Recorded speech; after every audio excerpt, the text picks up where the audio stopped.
ಯಶಸ್ವಿ ಕಾಣದ ಅಥಣಿ ಬಂದ್ ಬರೀ ಭಾಷಣಕ್ಕೆ ಮಾತ್ರ ಸೀಮಿತ.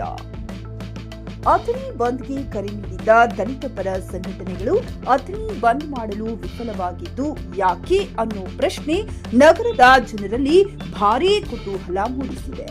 ಪ್ರತಿ ಸಲ ದಲಿತ ಸಂಘಟನೆಗಳು ಬಂದ್ಗೆ ಕರೆ ನೀಡಿದಾಗ ಪ್ರತಿ ಸಲ ಯಶಸ್ವಿ ಕಾಣುತ್ತಿದ್ದ ಬಂದ್ ಇವತ್ತು ಬರೀ ಅಂಬೇಡ್ಕರ್ ಸರ್ಕಲ್ನಲ್ಲಿ ಭಾಷಣಕ್ಕೆ ಮಾತ್ರ ಸೀಮಿತ ಅನ್ನೋ ರೀತಿ ಎದ್ದು ಕಾಣುತ್ತಿತ್ತು.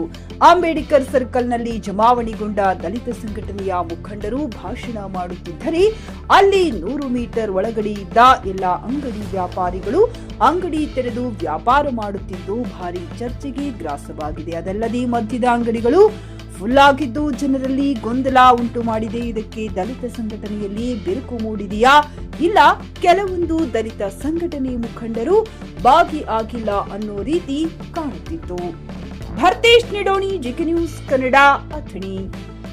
ಕಿಶೋರ್ ಅಂತಕ್ಕಂಥ ಒಬ್ಬ ನಾಲಾಯಕ ವ್ಯಕ್ತಿ ಅವರ ಮೇಲೆ ಕೋರ್ಟ್ ಕಲಾಪ ನಡೆಯುವಂತ ಸಂದರ್ಭದಲ್ಲಿ ಅವರಿಗೆ ಒಂದು ಶೂ ಎಸೆದಿರ್ತಕ್ಕಂಥದ್ದು, ಬೂಟಿಲೆ ಎಸೆದಿರ್ತಕ್ಕಂಥದ್ದು, ಅದನ್ನ ಖಂಡಿಸಿ ಇವತ್ತು ಅಥಣಿ ಬಂದ್ಗೆ ಏನು ತಾವು ಕರೆ ಕೊಟ್ಟಿದ್ದೀರಿ ವಿವಿಧ ಸಂಘಟನೆಗಳ ಮಹಾಒಕ್ಕೂಟದವರು, ಅದಕ್ಕೆ ನಾನು ಬಹುಜನ ಸಮಾಜ ಪಕ್ಷದ ವತಿಯಿಂದ ಸಂಪೂರ್ಣವಾಗಿ ಬೇಷರತವಾಗಿ ನಾನು ಇದನ್ನ ಬೆಂಬಲಿಸ್ತಾ, ನಾನು ನಿಮ್ಗೊಂದು ಈ ಗವಾಯಿ ಅವರಿಗೆ ಆಗಿರ್ತಕ್ಕಂಥದ್ದು ಈ ದೇಶದಲ್ಲಿ ಮೊದಲ ಬಾರಿಗಲ್ಲ.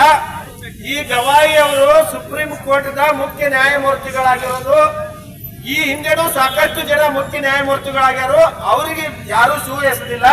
ಆದ್ರೆ ಗವಾಯಿ ಅವ್ರ ಮೇಲೆ ಯಾಕೆ ಎಸೆದಿದ್ದಾರೆ ಅಂದ್ರೆ ಈ ಗವಾಯಿ ಅವರು SC ಸಮಾಜಕ್ಕೆ ಸೇರಿದಾರ ಅನ್ನೋ ಒಂದೇ ಒಂದು ಕಾರಣಕ್ಕಾಗಿ ಇವತ್ತ ಅತಿ ಉನ್ನತವಾಗಿರ್ತಕ್ಕಂಥ ಹುದ್ದೆಯಲ್ಲಿದ್ರು ಸಹಿತ ಇದಕ್ಕಿಂತ ಮುಂಚೆ ನಮ್ಮ ದೇಶದ ರಾಷ್ಟ್ರಪತಿಗಳಾಗಿರ್ತಕ್ಕಂಥ KR ನಾರಾಯಣ ಅವರು ತಿರುಪತಿ ತಿಮ್ಮಪ್ಪನ ದೇವಸ್ಥಾನಕ್ಕೆ ಬಂದಾಗ ಯಾವುದೇ ರಾಷ್ಟ್ರಪತಿಯವರು ಆ ದೇವಸ್ಥಾನಕ್ಕೆ ಬಂದ್ರೆ ಅವರಿಗೆ ರೆಡ್ ಕಾರ್ಪೆಟ್ ಹಾಕಿಸಿ ಸ್ವಾಗತವನ್ನು ಮಾಡ್ತಾರೆ.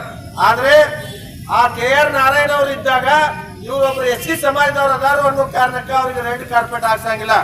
ಅದೇ ರೀತಿ ಈ ದೇಶದ ಈಗ ಸದ್ಯ ಪ್ರಸ್ತುತ ಇರ್ತಕ್ಕಂಥ ST ಸಮಾಜದ ಒಬ್ಬ ರಾಷ್ಟ್ರಪತಿ ಏನು ಮರ್ಮು ಇದ್ದಾರೋ ಅವ್ರನ್ನೂ ಸಹಿತ ಇವತ್ತು ರಾಮ ಮಂದಿರ ಉದ್ಘಾಟನೆಗೆ ಅವ್ರನ್ನ ಆಹ್ವಾನ ಮಾಡಂಗಿಲ್ಲ. ಅಂದ್ರೆ ಈ ಗವಾಯಿ ಅವ್ರಿಗೆ ಆಗಿದ್ದು ಮೊದಲಲ್ಲ. ಈ ಕೆಳಜಾತಿ ಅವರು ನೀವು ಎಷ್ಟೇ ಉನ್ನತ ಮಟ್ಟಕ್ಕೆ ಹೋದ್ರೇನೋ ಸಹಿತ ನಿಮ್ಮನ್ನ ನಾವು ಅವಮಾನಿಸ್ತೀವಿ ಅಂತಕ್ಕಂಥದ್ದನ್ನ ಇವತ್ತು ಮೇಲ್ಜಾತಿಯವರನ್ನ ನಾವು ಅರ್ಥ ಮಾಡ್ಕೋಬೇಕು. ಬಂಧುಗಳೇ, ಅಂಬೇಡ್ಕರ್ ಅವರು ಒಂದು ಮಾತನ್ನ ಹೇಳ್ತಾರು, ಅನ್ಯಾಯ ಅತ್ಯಾಚಾರ ಯಾರ ಮೇಲೆ ನಡೀತಾವಂದ್ರೆ ಗುಲಾಮರ ಮೇಲೆ ನಡೀತಾವು, ಆಳುವ ಜನರ ಮೇಲಲ್ಲ. ನೀವು ಅನ್ಯಾಯ ಅತ್ಯಾಚಾರದಿಂದ ಮುಕ್ತಿ ಪಡಿಬೇಕಾದ್ರೆ ಆಳುವ ಜನರ ಆಗ್ಬೇಕು ಅಂತ ಹೇಳಿ ಬಾಬಾ ಸಾಹೇಬರು ಹೇಳಿದ್ರು. ಆದ್ರೆ ನಮ್ಮ ಜನ ಆಳುವ ಜನ ಆಗುದಿರ್ಲಿ, ಆಳುವ ಜನರ ಮನೆ ಬಾಗಿಲಕಾಯಿ ನಾಯಿಗಳಾಗಿರೋದ್ರಿಂದ ಇವತ್ತು ಈ ಘಟನೆಗಳಾಗ್ತಾ ಇರೋದನ್ನ ತಾವೆಲ್ಲ ನಾನು ಇಲ್ಲಿ ಬಹಳ ನೋವಿನಿಂದ ಹೇಳಬೇಕಾಗ್ತದೆ. ಬಂಧುಗಳೇ, ಗ್ರಾಹಕರ ಸ್ಯಾಟಿಸ್ಫ್ಯಾಕ್ಷನ್ ನಲ್ಲಿ ನಂಬರ್ 1 ತೃಪ್ತಿಕರ ದೈಹಿಕವಾದ ಹುಮ್ನಾಬಾದ್ನ SV TVS ಶೋರೂಮ್ ನಿಮಗಾಗಿ ತರುತ್ತಿದೆ ಹೊಸ ಮಾಡೆಲ್ಗಳ ಹೊಸ ಬೈಕ್ಗಳು. ಇಲ್ಲಿ TVS ನ ಸ್ಪೇರ್ ಪಾರ್ಟ್ಸ್ ಹಾಗೂ ಸರ್ವಿಸ್ ಕೂಡ ಲಭ್ಯ. ಹಾಗಿದ್ರೆ ತಡೆಯಾಕೆ ಹಿಂದೆ ಭೇಟಿ ನೀಡಿ, ನಾಗಲಕ್ಷ್ಮಿ ದಾಬಾ ಹತ್ತಿರ, ಗುಲ್ಬರ್ಗಾ ರೋಡ್, ಹುಮ್ನಾಬಾದ್. ಹೆಚ್ಚಿನ ಮಾಹಿತಿಗಾಗಿ ಸಂಪರ್ಕಿಸಿ 8494951009. PUC ಮುಗಿಸಿ ನರ್ಸಿಂಗ್ ಮಾಡಲು ಹಾಗೂ ಫಿಸಿಯೋಥೆರಪಿ ಮಾಡಲು ಇಚ್ಛಿಸುವವರಿಗೆ ಉತ್ತಮ ಅವಕಾಶ. ಹುಮ್ನಾಬಾದ್ನ HKDETಯ Umadevi Patil college of nursing ನಲ್ಲಿ BSc ನರ್ಸಿಂಗ್ ಹಾಗೂ ಡಿಪ್ಲೊಮಾ ನರ್ಸಿಂಗ್ ಕೋರ್ಸ್ ಲಭ್ಯ. ಹಾಗೂ ಭೀಮರಾವ್ ಪಾಟೀಲ್ ಕಾಲೇಜ್ ಆಫ್ ಫಿಸಿಯೋಥೆರಪಿನಲ್ಲಿ BPT ಮತ್ತು MPT ಸ್ನಾತಕೋತ್ತರ ಪದವಿ ಲಭ್ಯವಿದೆ. ಇಲ್ಲಿ ಪ್ರವೇಶ ಪ್ರಾರಂಭವಾಗಿದ್ದು ಉತ್ತಮವಾದ ಕ್ಲಾಸ್ ರೂಮ್, ಅನುಭವವುಳ್ಳ ಅಧ್ಯಾಪಕರಿಂದ ಬೋಧನೆ, ಪ್ರತ್ಯೇಕ ಲ್ಯಾಬ್ಗಳ ವ್ಯವಸ್ಥೆ, ಹೈಟೆಕ್ ಆಸ್ಪತ್ರೆಯೂ ಲಭ್ಯವಿದೆ. ಹಾಗೂ ವಿದ್ಯಾರ್ಥಿಗಳಿಗೆ ಪ್ರತ್ಯೇಕ ಹಾಸ್ಟೆಲ್ ವ್ಯವಸ್ಥೆಯೂ ಲಭ್ಯವಿದೆ. ಹಾಗಿದ್ರೆ ತಡೆಯಾಕೆ ಹಿಂದೆ ಭೇಟಿ ನೀಡಿ. NH65 ರಸ್ತೆ, ವೀರಭದ್ರಗಿರಿ, ಸಿಂಧನಕೀರ ಕ್ರಾಸ್, ಹುಮ್ನಾಬಾದ್. ಹೆಚ್ಚಿನ ಮಾಹಿತಿಗಾಗಿ ಸಂಪರ್ಕಿಸಿ ಆಡಳಿತಾಧಿಕಾರಿ ಡಾಕ್ಟರ್ ಸದಾನಂದ ಪತ್ರಿ 9019078988.